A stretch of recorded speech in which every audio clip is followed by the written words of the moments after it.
On Friday, Donald Trump posted, "I absolutely love that Colbert got fired.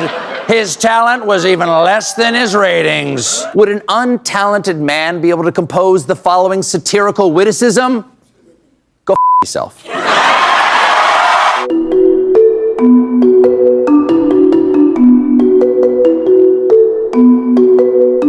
I'm going to go ahead and say it. Cancel culture has gone too far. It's sunk in that they're killing off our show. But they made one mistake. They left me alive. And now for the next 10 months, the gloves are off. I'm not saying that Trump doesn't care about his followers, but Trump is saying it. And by the way, isn't that breeze nice? Do you feel the breeze?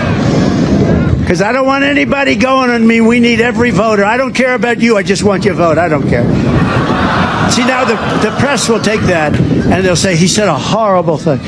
Of course, if you say a horrible thing, people are going to say what you said is horrible. That's how words work. Next, they're going to say I punched an old lady in the face just because, bam, oh! She went down fast, didn't she, folks? Get up, old lady. I'm working my ass off up here. I'm working my swampy ass. I don't have any fear of the administration doing anything to me. I mean, how silly would it be? How silly would it be? I mean, listen, my present situation aside, like the ending of the show aside, which people can speculate all they want, and I can't argue with their speculations, you know, but we're clowns. How much does it diminish the office of the presidency to even notice what we say? You know, that guy needs to know how to pick his battles. I mean, metaphorically and literally. At this point, Trump isn't even trying to hide his awfulness. His critics accuse him of being a wannabe dictator, so what does he do? He sits down with Hungarian dictator and elephant seal barking for a trout, Viktor Orban. Orban went down to Mar-a-Lago on Friday for an official fake state visit with the not president. Orban's a bad guy. In the last decade, he has weakened the institutions of democracy, eroded the legal system, and eliminated effective opposition. Did you ever know that you're my hero for trying to end democracy? I can fly higher than an eagle, 'cause you are the wind beneath my whale. My mustache comes to you with a heavy heart because while I was on vacation, my parent corporation, Paramount, paid Donald Trump a $16 million settlement over his 60 Minutes lawsuit. Now, I believe that this kind of complicated financial settlement with a sitting government official has a technical name in legal circles. It's big fat bribe. 3 days later. Before we start the show, I want to let you know something that I found out just last night. Next year will be our last season. The network will be ending The Late Show in May. Of course, when Trump hasn't been asleep, he's been violating his gag order by posting messages attacking witnesses and prosecutors and jurors. So before testimony resumed today, Judge Merchan finally issued his ruling on those violations, fining Trump $9,000. Now, I know, $9,000 may not seem like a lot to a successful businessman, but what about to Trump? The judge lamented that that is the most he could legally fine him, warning that if Trump keeps violating the gag order, jail may be a necessary punishment.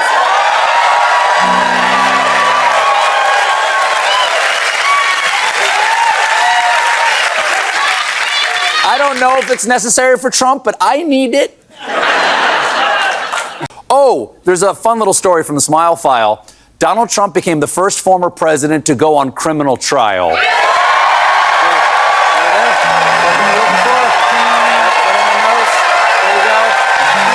get there. We got an idea. The official name of the trial is the people of the state of New York versus Donald Trump. The people of the state of New York, that's us. Okay, hold on. I know you're excited, but don't cheer too loud. We need you to get picked for jury duty. At this point, Trump isn't even trying to hide his awfulness. His critics accuse him of being a wannabe dictator, so what does he do? He sits down with Hungarian dictator and elephant seal barking for a trout, Viktor Orban. Orban went down to Mar-a-Lago on Friday for an official fake state visit with the not president.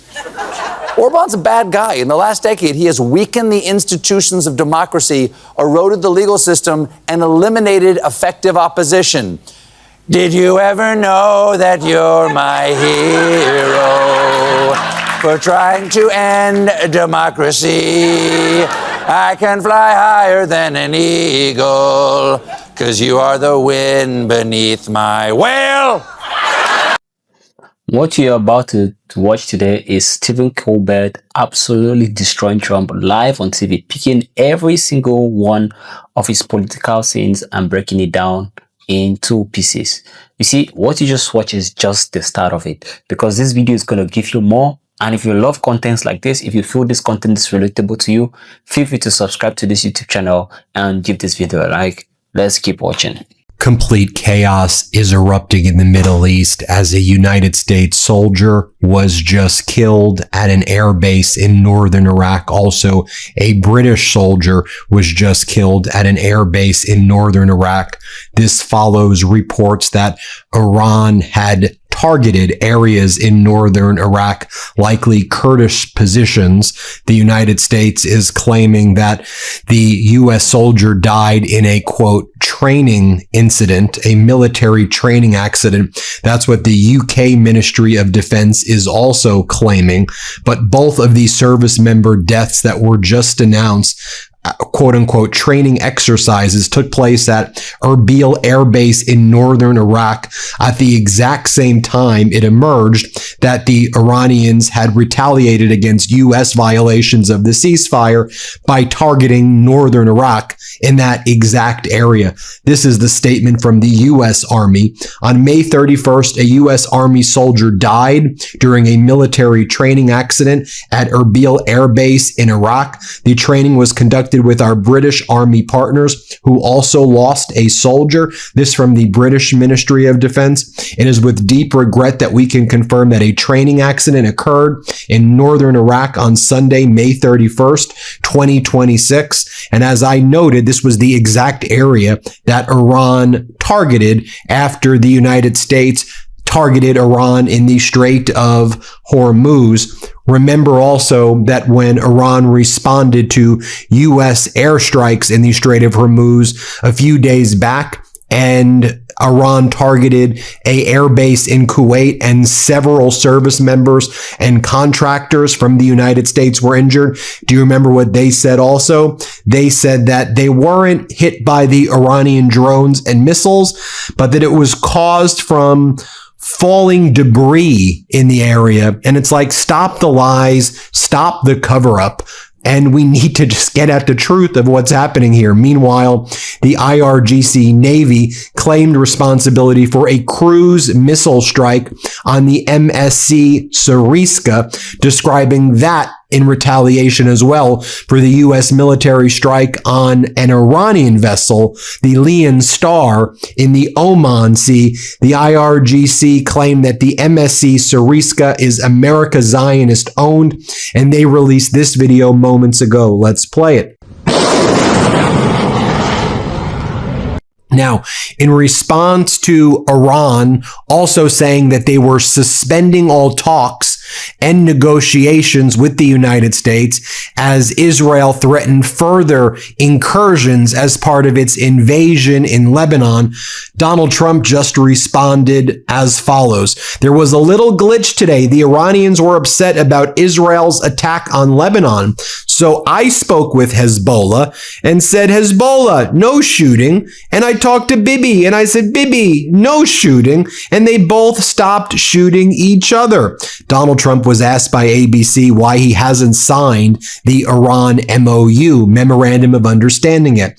Trump said, I'm still just trying to get a few more points. I think you're talking about over the next week, but we're getting what we need. We're getting closer. A peace agreement with Iran could be even better than a military victory, Donald Trump says, like he thinks we're all stupid. He's been saying this exact same thing since March. He then posted, talks are continuing at a rapid pace with the Islamic Republic of Iran. Thank you for your attention to this matter. Meanwhile, Donald Trump then leaked to Axios, guess who? Barack revealed the following. According to this leak, Trump told Netanyahu on a phone call today as follows. This is what the leak claims that Donald Trump said. Donald Trump has been panicking and losing his mind as a Washington, D.C. federal judge has ordered that the Kennedy Center remove Donald Trump's attempt to put the name Trump Kennedy Center on it. And also Donald Trump's attempt to close the Kennedy Center and to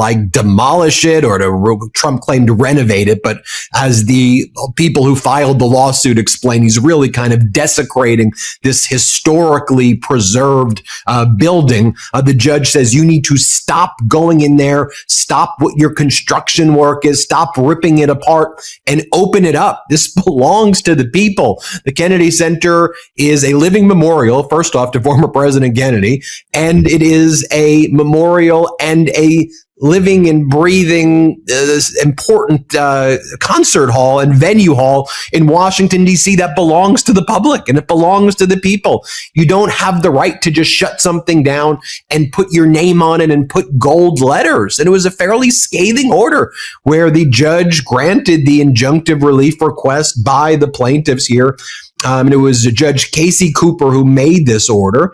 And the judge said the following: the balance of hardships strongly favors the congresswoman. It was brought by a congresswoman who's technically on the board, but she doesn't really have the ability to have her vote count. The cost of removing the Trump Kennedy name from the center's facade website and official materials are de minimis and, of course, stem from the board's own unlawful decision.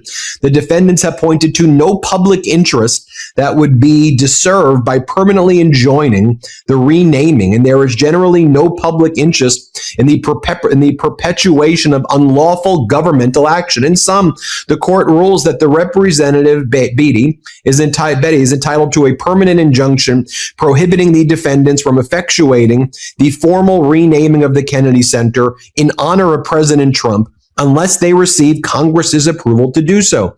And because the defendants are currently in violations of Congress's express statutory direction, the court will order that they remove President Trump's name from the institution's title as represented on the facade of the center and any other physical or digital signage and official materials.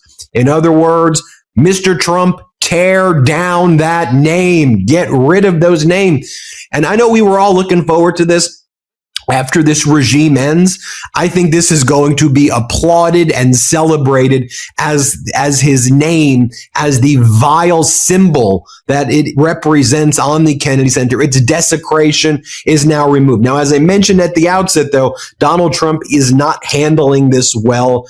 He posted on his social media platform this huge screed, which is very difficult to read, but I'll just visually show it to you so you can see what it looks like.